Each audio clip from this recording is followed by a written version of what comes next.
تو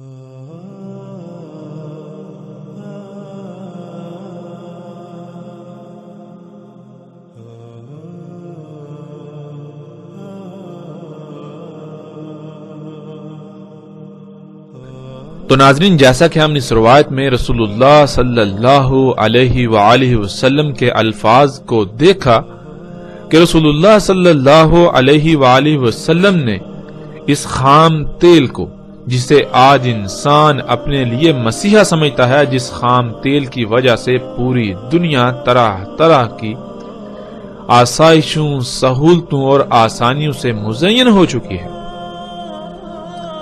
اسے رسول اللہ صلی اللہ علیہ وآلہ وسلم نے دجال یعنی دھوکہ کہا تھا۔ یعنی حقیقت میں یہ مسیحا نہیں ہوگا۔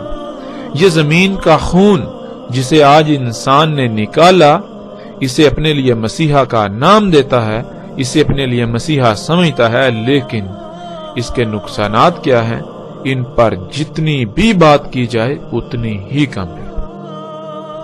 اسی خام تیل جس کو رسول اللہ صلی اللہ علیہ وآلہ وسلم نے جفال شر اور انسان کے لیے دجال کہا، اس کے نکالنے کی وجہ سے آج نہ صرف زمین جگہ جگہ سے دنس رہی ہے، بلکہ زمین کی پیدا کرنے کی صلاحیت متاثر ہو چکی ہے، اور اسی خام تیل کے نکالنے کی وجہ سے زمین کا توازن بگڑ چکا، جس کی وجہ سے زلزلے، طوفان اور آندیاں رہی ہیں، اور اس کے علاوہ اسی خام تیل کے نکالنے کی وجہ سے انتہائی بڑے بڑے غیر معمولی عوامل وقوع پذیر ہو رہے ہیں، جو عنقریب انسان کو ایک بڑی تباہی کی صورت میں اپنی لپیٹ میں لے لیں گے۔ اسی خام تیل ہی کی وجہ سے وجود میں آنے والی فارماسیوٹیکل انڈسٹری یعنی ادویات بنانے کے کارخانے، ادویات کا شعبہ، جن ادویات کو انسان اپنے لیے مسیحا سمجھتا ہے، وہ ادویات انسان کے لیے زہر قاتل ثابت ہو رہی ہیں۔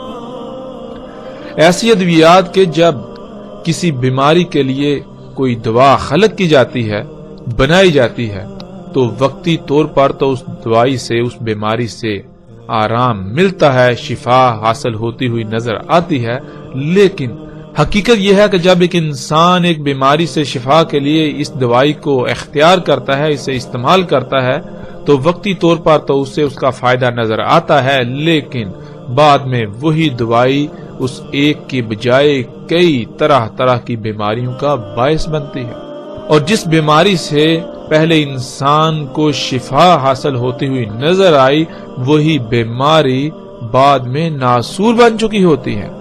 اور یہ دجل ایسا دجل ہے کہ جس کو سمجھنا انتہائی مشکل ہے۔ پوری دنیا کے بڑے بڑے عقل مند انسان بھی اس دجل کا شکار ہو چکے۔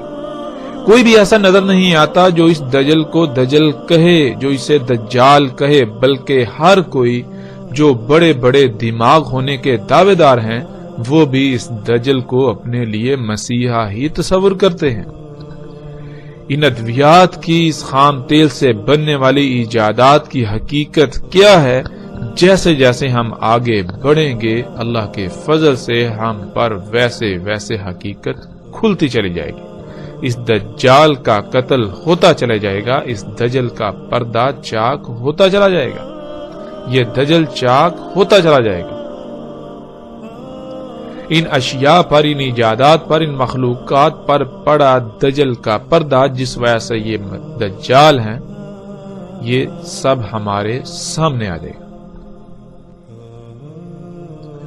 رسول اللہ صلی اللہ علیہ وسلم نے کہا، اس کا دیکھنے کا ایک آلہ باہر کو نکلا ہوا ہوگا، یعنی دجال ہوگا جیسے کہ بالکل سبز چمکدار شیشہ، اور میں اللہ کی پناہ میں آتا ہوں عذاب قبر سے۔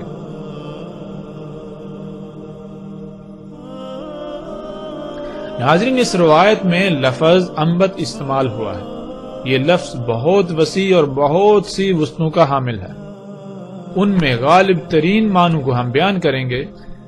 ان میں پہلا معنی یہ ہے، انسانوں، جانوروں، درختوں، چرند پرند سمیت تمام جاندار مخلوقات میں مداخلت کرنے، خود خلق کرنے، پیدا کرنے کی غرض سے انہیں چھیڑ چھاڑ چیر پھاڑ کر کے ان کی ساخت، خلق کرنے کی معلومات سمیت زیادہ سے زیادہ علم حاصل کرنے کے لیے ان کی گہرائیوں تک دیکھنے کی صلاحیت رکھنے والے آلات یا صلاحیت رکھنے والا آلہ،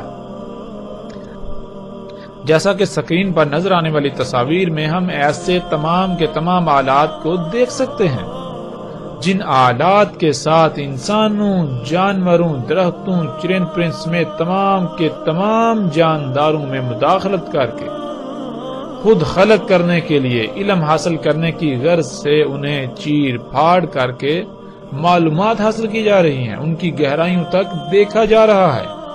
ناظرین، اس لفظ کا دوسرا معنی جو پہلے معنی سے انتہائی قریب تر ہے وہ یہ ہے فصلوں، درختوں، پھلوں پھولوں یعنی نباتات وغیرہ میں مداخلت کرنے کی غرض سے، خود پیدا کرنے اگانے کی غرض سے انہیں چیر پھاڑ کر گہرائی تک علم حاصل کرنے کے لیے باریکیوں گہرائیوں تک دیکھنے کی صلاحیت رکھنے والا آلہ۔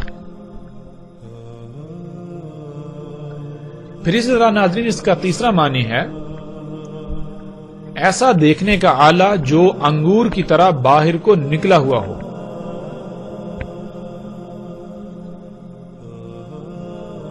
اور عربی میں انبت اس آنکھ کو بھی کہتے ہیں جو کسی بیماری کی وجہ سے پھول کر انگور کے دانے کی طرح باہر کو آ جاتی ہے، جیسا کہ آپ اس تصویر میں دیکھ سکتے ہیں۔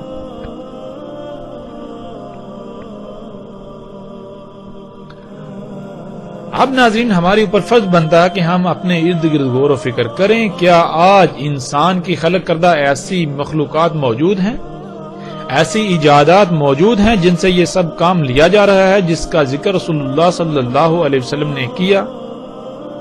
کیا ایسی مخلوقات موجود ہیں جو دیکھنے کے آلات ہیں وہ سامنے سے بالکل ایسے باہر کو نکلے ہوئے ہیں گویا کہ جیسے آنکھ پھول کر انگور کے دانے کی طرح باہر نکل آئے؟ اور پھر کیا ایسے آلات موجود ہیں جن آلات کی مدد سے تمام کے تمام جانداروں کی چیر پھاڑ کر کے ان کی گہرائیوں تک دیکھا جا رہا ہے یا دیکھا جا سکتا ہے؟ اور جب ہم اپنے ارد گرد نگاہ دوڑائیں، غور و فکر کریں تو ہمارے سامنے ایسے لاتعداد آلات آتے ہیں جو نہ صرف انسان کے خلق کردہ ہیں بلکہ ان سے بالکل وہی کام لیا جا رہا ہے جس کا ذکر رسول اللہ صلی اللہ علیہ وسلم نے کیا۔ اور حیران کن طور پر آج انسان، تقریباً پوری دنیا کے انسان ان آلات کو اپنے لیے مسیحا تصور کیے ہوئے ہیں۔ ان کے نقصانات کیا ہیں؟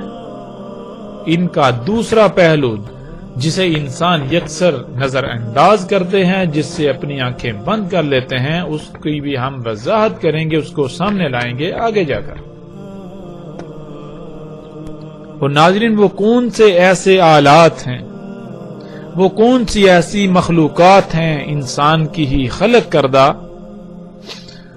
جو سامنے سے ایک چمکدار صاف ستھرے سرسبز شیشے کی مانند شیشے کی ہیں، باہر کو ایسے نکلی ہوئی گویا کہ پھولی ہوئی آنکھ انگور کی طرح؟ اور جب ہم غور و فکر کریں تو حیران کن طور پر ایسے کئی آلات ہمارے سامنے آ جاتے ہیں۔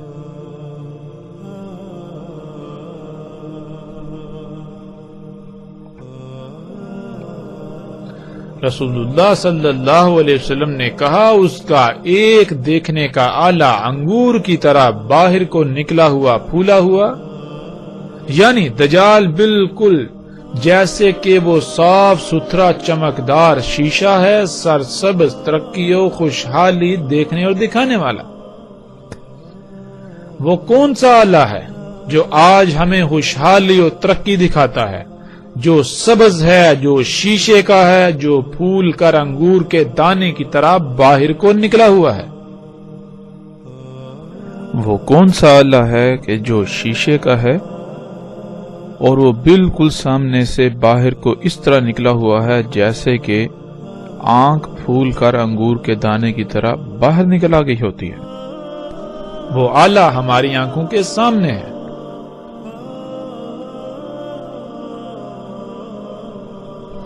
اور پھر رسول اللہ صلی اللہ علیہ وسلم نے اسی روایت میں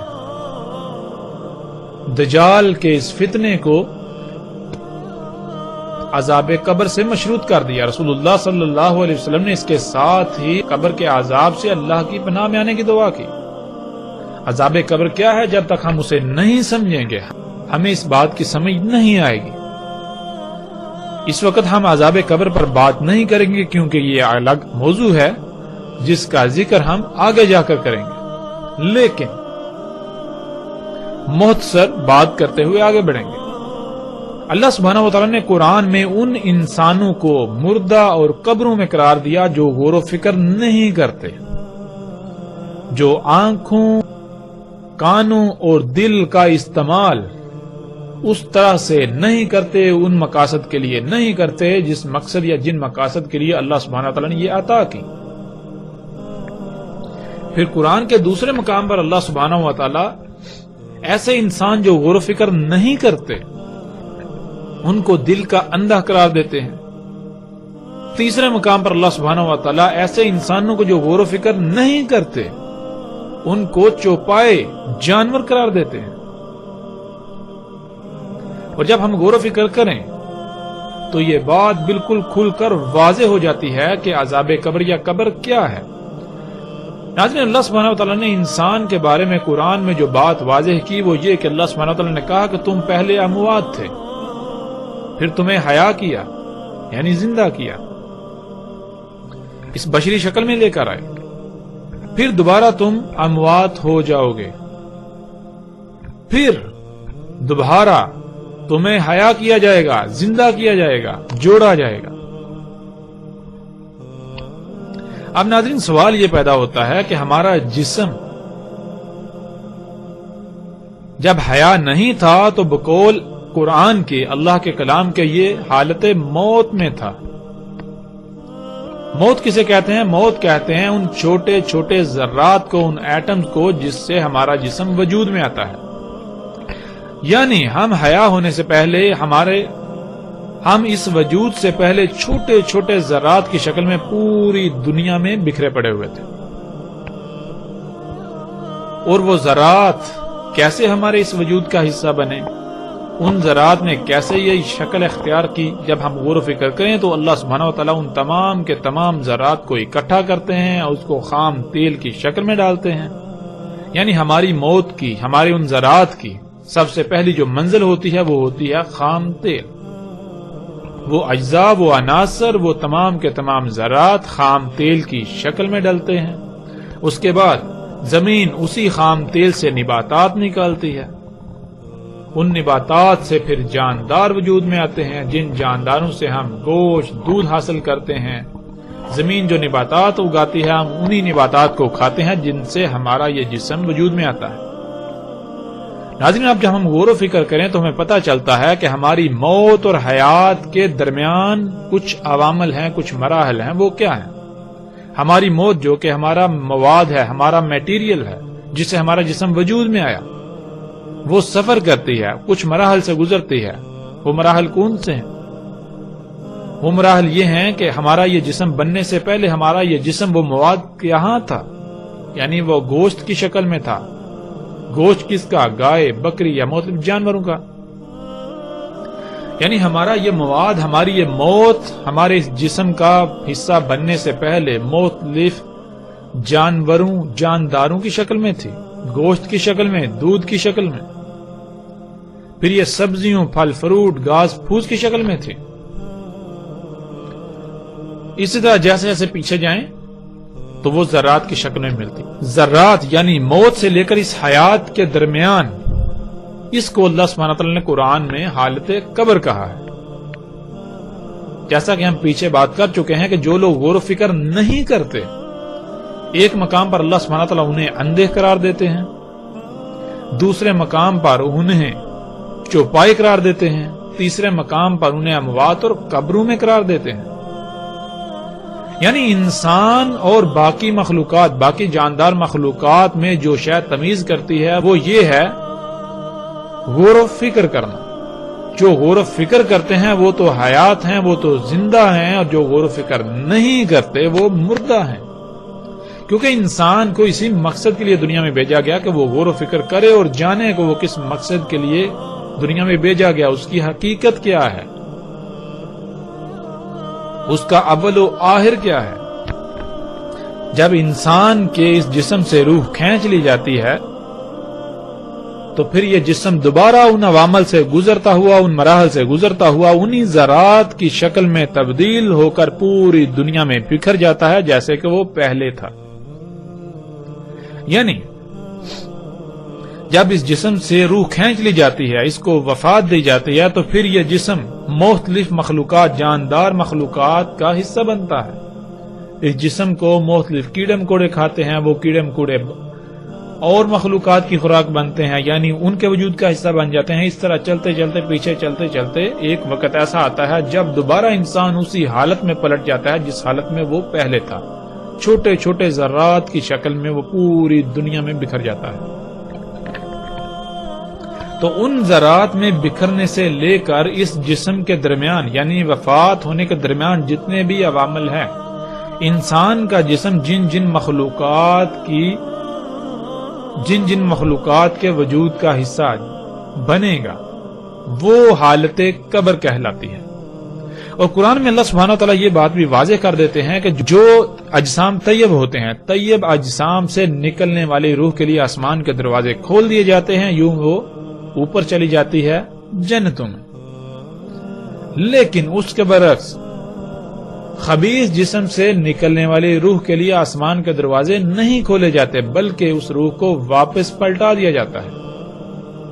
کون سا آسمان؟ پہلا آسمان زمین کا، جو کہ سطح زمین سے 12 کلومیٹر تک ہے۔ یعنی اگر کوئی انسان خبیث ہے، کسی انسان کا جسم خبیث ہے، اس سے نکلنے والی روح جب اس کو وفات دی جاتی ہے تو اس کے لیے آسمان کے دروازے نہیں کھولے جاتے، اسے واپس پلٹا دیا جاتا ہے۔ اور جب واپس پلٹا دیا جاتا ہے تو ناظرین، جسم کو زندہ ہونا چاہیے تھا، ہم دیکھتے ہیں جسم زندہ نہیں ہوتا، تو پھر وہ روح کہاں جاتی ہے؟ وہ بجلی، وہ الیکٹرک جس نے ہمارے اس وجود کو زندہ کیا، وہ روح، وہ الیکٹرک، وہ بجلی پھر ان کو ایکٹیو کر دیتی ہے، جو وجود، جو مخلوقات، جو جاندار، جو جانور وغیرہ ہمارے اس جسم سے وجود میں آتے ہیں، وہ ہے حالت قبر۔ تو پھر خبیث جسم سے کیا بنے گا؟ خبیث سے خبیث ہی وجود میں آئے گا۔ تو خبیث کون سے جاندار ہیں؟ ہم غور و فکر کریں، سانپ، بچھو، اس طرح طرح کے غلیظ اور خبیث جتنے بھی جاندار ہیں، گویا کہ یہ سب کے سب انسان کی حالت قبر ہے۔ انشاءاللہ ناظرین، اللہ کے فضل سے قبر کے عذاب کے اوپر قرآن سے، آیات کی روشنی میں ہر پہلو سے، ہر لحاظ سے کھول کر بات کریں گے، لیکن آئندہ نشستوں میں الگ موضوع کے تحت۔ ناظرین، یہاں سوال یہ پیدا ہوتا ہے کہ رسول اللہ صلی اللہ علیہ وآلہ وسلم نے دجال کی اس سبزہ خوشحالی دکھانے والی آنکھ کو عذاب قبر سے مشروط کیوں کر دیا؟ اس کے ذکر کے فوراً بعد اللہ سے قبر کے عذاب سے پناہ میں آنے کی دعا کیوں کی؟ اس لیے کیونکہ آج یہی دجال کی آنکھ جو ہمیں سبزہ دکھاتی ہے، جو ہمیں خوشحالی دکھاتی ہے، وہ سبزہ نہیں ہے۔ آج یہی دجال کی آنکھ جو کچھ اللہ نے حرام کیا، جو خبیث ہے، اس کو مزین کر کے دکھاتی ہے، اس کو حلال بنا کر، طیب بنا کر پیش کر رہی ہے، اور پوری دنیا کے انسان ایسی خبیث خوراک کو اپنے جسم کا، اپنے وجود کا حصہ بنا رہے ہیں۔ اس بات سے غافل کہ جب اس جسم سے روح نکالی جائے گی تو اس کے بعد ان کے ساتھ کیا ہوگا۔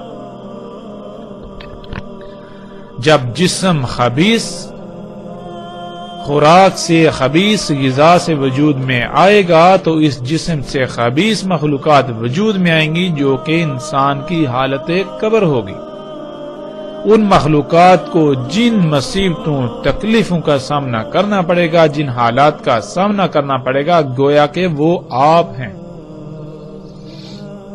ابھی تو اس کا شعور نہیں ہے، لیکن اس کا شعور انسان کو اسی وقت ہوتا ہے جب وہ شعور جو اس جسم میں داخل کیا گیا، جو اس جسم میں ہے، اس کو نکال کر ان مخلوقات میں ڈال دیا جائے گا۔ آج ہم دیکھتے ہیں پوری دنیا میں خبیث خوراک کو دنیا کے سامنے مزین کر کے پیش کیا جا رہا ہے، اور پوری دنیا اس خوراک کو اپنے جسم کا حصہ بنا رہی ہے۔ رسول اللہ صلی اللہ علیہ وسلم نے کہا تھا کہ کسی کے چہرے پر پھونک مت مارو، کھانے پر پھونک مت مارو۔ سوال یہ پیدا ہوتا ہے کہ کیوں؟ اس کا جواب یہ ہے، اس لیے کہ جب انسان پھونک مارتا ہے تو انسان کے جسم سے یا انسان کے منہ سے جو ہوا خارج ہوتی ہے، آج ہم اسے کاربن ڈائی آکسائڈ کا نام دیتے ہیں۔ آج اسے ہم کاربن ڈائی آکسائڈ کا نام دیتے ہیں، جو کہ انسان کے لیے نقصان دہ ہے۔ انسان جو ہوا خارج کرتا ہے، اگر یہی ہوا دوبارہ انسان کے جسم میں داخل ہوگی تو انسان کا جسم طرح طرح کی بیماریوں کا شکار ہوگا، اور اگر اس ہوا کی مقدار انسان کے جسم میں ایک حد سے تجاوز کر جائے تو انسان موت کا شکار بھی ہو سکتا ہے۔ یہی وہ وجہ تھی جس وجہ سے رسول اللہ صلی اللہ علیہ وسلم نے کہا تھا کہ کسی کے چہرے پر پھونک مت مارو، کھانے پر پھونک مت مارو۔ کیوں؟ اس لیے کہ جب تم کسی کے چہرے پر پھونک مارو گے تو اس پھونک میں کاربن کے ایٹمز، کاربن ذرات اس انسان کے سانس کے ذریعے اس کے جسم میں داخل ہو جائیں گے، جو اس کے لیے طرح طرح کی بیماریوں کا باعث بنیں گے۔ اور اگر تم کھانے پر پھونک مارو گے تو کھانے میں وہ کاربن کے ذرات جذب ہو کر تمہاری خوراک اس کھانے کے ذریعے جسم میں داخل ہوں گے اور جسم کو مفلوج کریں گے، بیماریوں کا شکار کریں گے۔ اور ناظرین، آج دجال کی یہ آنکھ پوری دنیا کو اسی گیس کو اپنے جسموں میں انڈیلنے کی دن رات دعوت دے رہی ہے، اور یہ آنکھ اسی گیس کو مزین کر کے دکھاتی ہے۔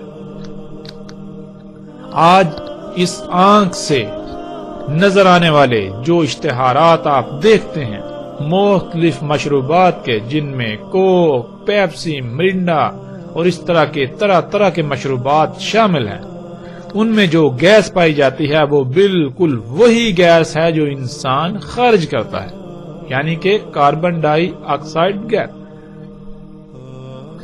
رسول اللہ صلی اللہ علیہ وسلم نے اس کی معمولی سے معمولی مقدار سے بھی منع کیا، اس سے دور رہنے کی تلقین کی، لیکن آج انسان اس کے برعکس ایک بہت بڑی مقدار میں اسی گیس کو اپنے جسم میں انڈیلتا ہے، اور پھر طرح طرح کی بیماریوں کا شکار ہوتا ہے۔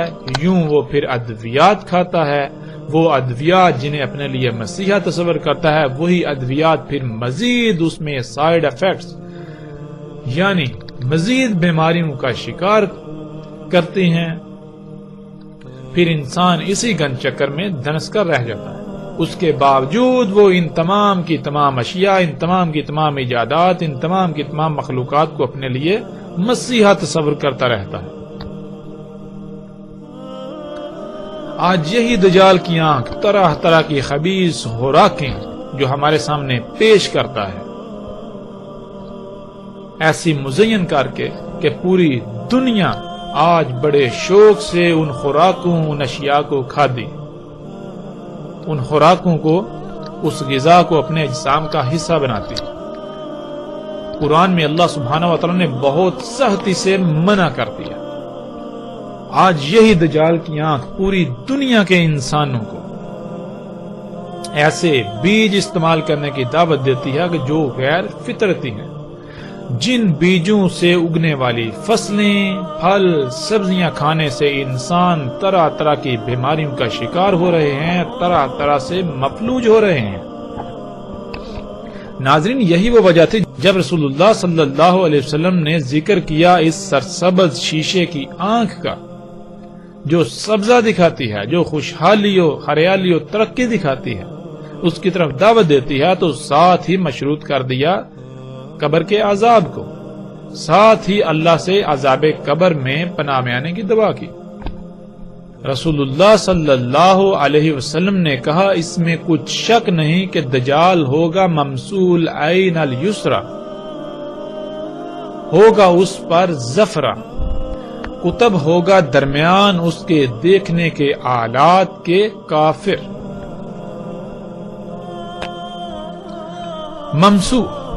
ممسو کہتے ہیں بالکل سپاٹ، بالکل صاف، اتنا چمکدار کے بیچ سے عکس نظر آئے، گھس کر ایسے صاف کیا ہوا جیسے کہ چمکتا ہوا شیشہ، کچھ مٹا ہوا، کسی شے کو باریک بینی سے اس کے چپے چپے کو دیکھ کر نقشہ بنانے کی صلاحیت ہونا، یا جو دیکھنا اسے حفظ یعنی ریکارڈ کرنے کی صلاحیت ہونا، پوشیدہ اشیاء یا کسی بھی شے کی تلاش کے لیے کسی جگہ یا کسی بھی شے کا انگ انگ بہت ہی باریک بینی سے چھان مارنا، سکین کرنے والا۔ العین جس کو ہم پہلے بھی جان چکے ہیں، العین کہتے ہیں رنگوں کا ادراک کرنے والا یعنی دیکھنے والا آلہ، دیکھنے کا آلہ۔ زفرہ، ناظرین زفرہ کا ترجمہ ناخن کا کیے جاتے ہیں۔ عربی کا لفظ زفرہ استعمال ہوتا ہے ناخن کے لیے، تمام کے تمام جانوروں کے کھروں پر خول کے لیے، درندوں کے پنجے، سپ وغیرہ، ناخن، پنجے، کھروں، خول، سپ وغیرہ سمیت تمام مخلوقات میں اس طرح کی شے کو زفر کہا جاتا ہے۔ اور جب ہم اس میں غور و فکر کریں تو ہم پر یہ بات بالکل کھل کر واضح ہو جاتی ہے کہ ناخن ہوں، پنجے ہوں، سپ ہوں، جانوروں کے کھروں کے خول ہوں، بنیادی طور پر یہ سخت پلاسٹک ہے، ہارڈ پلاسٹک۔ اس لیے عربی میں زفرہ کہتے ہیں ہارڈ پلاسٹک کو، یعنی اس مواد کو جس مواد سے ناخن وجود میں آتے ہیں۔ ناخن کیا ہے؟ ناخن پلاسٹک ہے۔ زفرہ کہتے ہیں کسی بھی شے میں مخلوق پلاسٹک کو، سخت پلاسٹک کو۔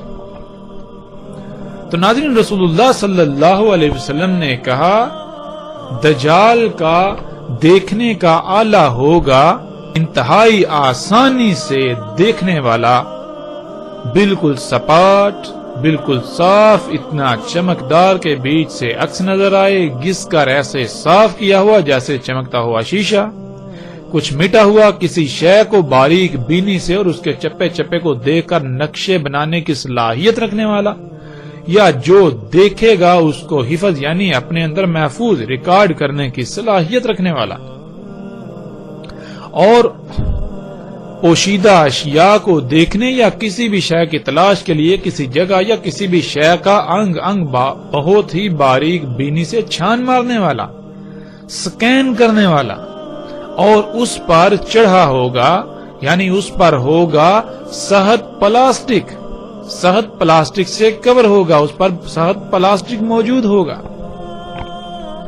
تو ناظرین آج جب ہم اپنے ارد گرد غور و فکر کریں اور دیکھیں کیا انسان کی خلق کردہ ایسی کوئی مخلوقات ہیں جن میں ایسی تمام باتیں موجود ہیں جن کا ذکر محمد رسول اللہ صلی اللہ علیہ وآلہ وسلم نے کیا، جب ہم غور و فکر کریں تو ہم دنگ رہ جاتے ہیں۔ ہاں بالکل ایسی تمام کی تمام مخلوقات موجود ہیں۔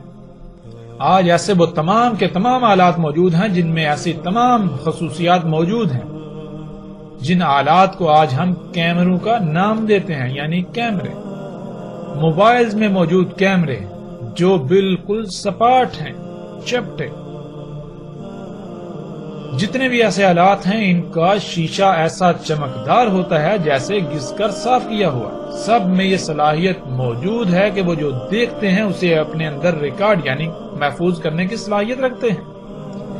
انہی کیمروں کی مدد سے آج دنیا کے چپے چپے کو دیکھا جا رہا ہے، انہی کیمروں کی مدد سے آج دنیا کے نقشے بنائے جاتے ہیں، جہاں تک کہ جو دنیا کا جدید ترین نقشہ ہے اور مصدقہ ترین، سب کا قابل اعتماد ترین جو نقشہ ہے اسے آج گوگل ارتھ کا نام دیا جاتا ہے، گوگل ارتھ کہا جاتا ہے، وہ بھی اسی دجال کی عین سے بنایا گیا، جو کہ دجال کے راس یعنی دجال کے انسان کی خلق کردہ مخلوقات کے بلند ترین مقام میں نصب ہے۔ یوں رسول اللہ صلی اللہ علیہ وسلم کے ایک ایک لفظ کی تصدیق ہوتی ہے۔ آج ہم ایسی تمام مخلوقات یعنی انسان کی خلق کردہ ایسی تمام اشیاء کو دیکھ سکتے ہیں جو ایسے آلات ہیں جن سے دیکھنے کی صلاحیت ہے، جن میں دیکھنے کی صلاحیت ہے، جن سے بہت ہی بآسانی دیکھا جا سکتا ہے،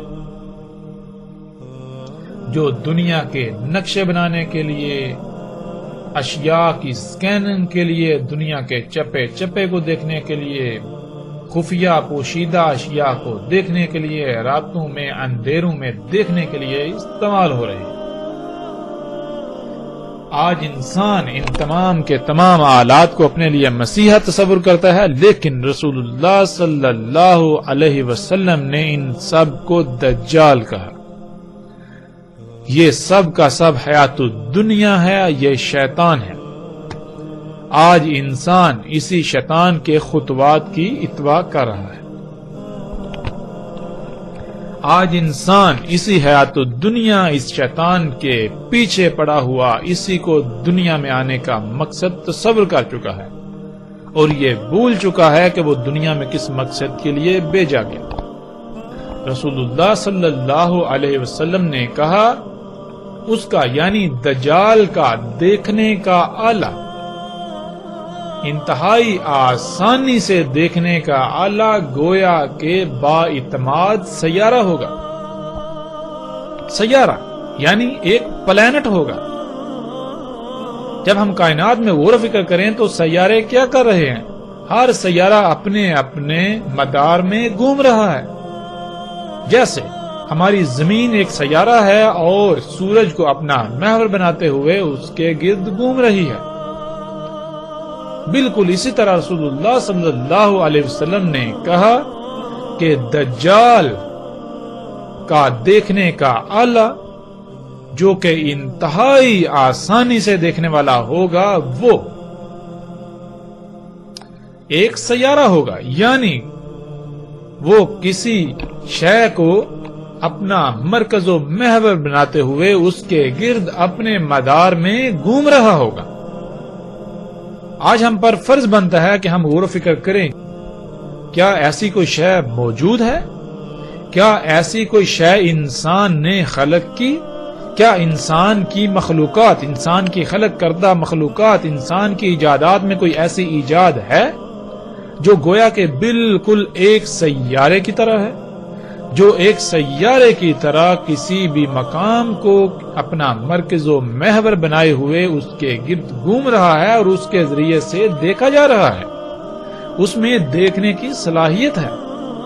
اور جب ہم غور و فکر کریں تو انسان حیران رہ جاتا ہے، بالکل رسول اللہ صلی اللہ علیہ وسلم کے الفاظ کے عین مطابق آج دجال کا انتہائی آسانی سے دیکھنے کا آلہ، زمین کو اپنا محور بناتے ہوئے، زمین کو اپنا محور بنائے ہوئے اس کے گرد بالکل اسی طرح گھوم رہا ہے گویا کہ وہ ایک سیارہ ہے، ایک پلانٹ ہے۔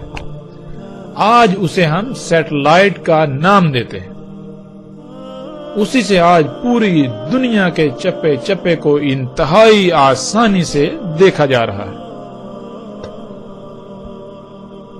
رسول اللہ صلی اللہ علیہ وسلم نے کہا ساتھ ہوگا اس کے مثل جنت کے اور مثل آگ کے، یعنی اس کے ساتھ بالکل ویسی ہی اشیاء ہوں گی جیسی اشیاء یا جیسی سہولتیں، آسائشیں، آسانیاں جنت میں ہوں گی، اور اس کے ساتھ ہوگی آگ، اور اس کے ساتھ بالکل ایسی ہی شے ہوگی جیسے کہ آگ ہوتی ہے۔ اور پھر رسول اللہ صلی اللہ علیہ وسلم نے کہا اور اس کی جنت ہوگی غبار والی جو کہ دخان یعنی دھواں ہوگا، اور آگ ہوگی اس کی سرسبز باغ۔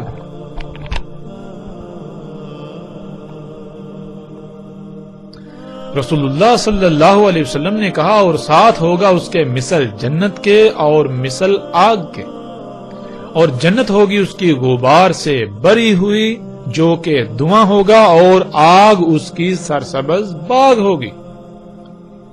سب سے پہلی بات تو یہ ہے کہ دجال کی جنت میں جو بھی داخل ہوگا، حقیقت میں وہ آخرت میں جہنم میں ڈالا جائے گا، اور جو دجال کی آگ میں کودے گا تو آخرت میں اللہ سبحانہ و تعالیٰ اسے جنت میں داخل کرے گا۔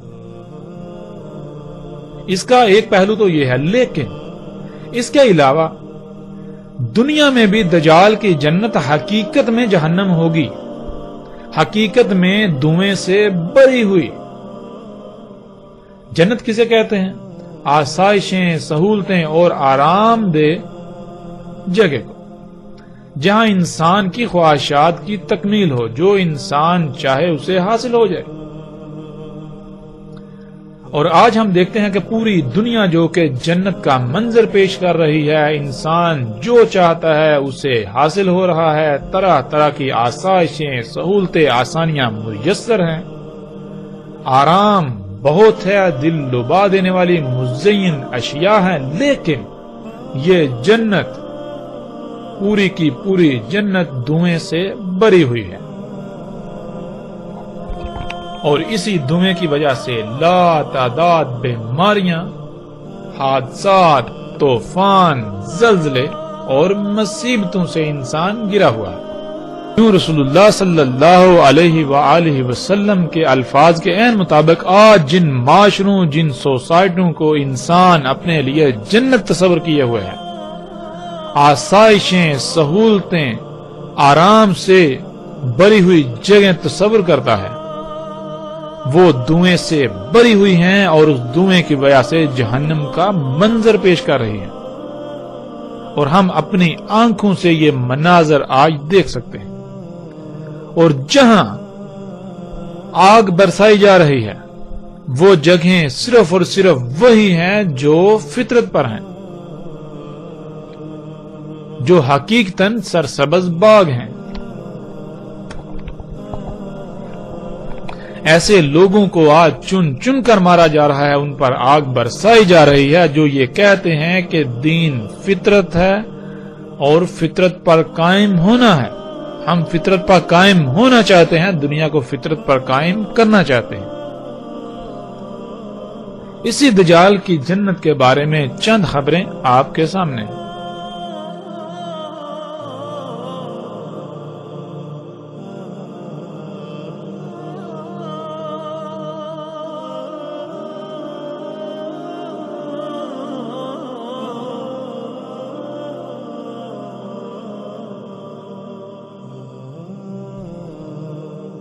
دجال کی جنت یعنی جدید سہولتوں، آسائشوں، آسانیوں سے مزین یہ جدید ترین معاشرے جو کہ دجال کی جنت ہے، لیکن در حقیقت وہ جہنم ہے، وہ جنت نہیں ہے۔ انسان اسے جنت سمجھتے ہیں، حقیقت میں وہ جنت نہیں۔ حقیقت کیا ہے؟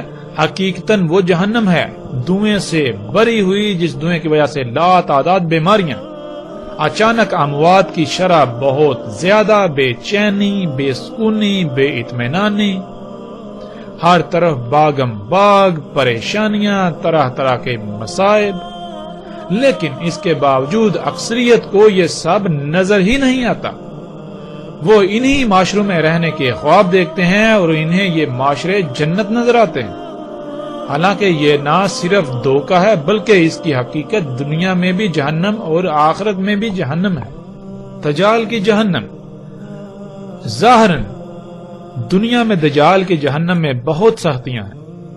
دجال کی جہنم ہر وہ جگہ ہے جو فطرت پر ہے، جہاں یہ ایجادات موجود نہیں ہیں، جو محمد رسول اللہ صلی اللہ علیہ وسلم کے موجود نہیں تھی اور آج دنیا میں موجود ہیں۔ ایسی جگہ حقیقتاً سرسبز باغات اور خامیوں، نقائص و بیماریوں سے پاک ہیں۔ یوں وہ حقیقتاً دنیا میں بھی سرسبز باغات جنت اور آخرت میں بھی ایسے لوگوں کو جنت میں داخل کیا جائے گا، اور اس کے علاوہ ہر وہ جگہ جہاں دین قائم ہو وہ دجال کی جہنم ہے، دجال کی آگ ہے یہاں، یعنی وہاں آگ برسائی جائے گی۔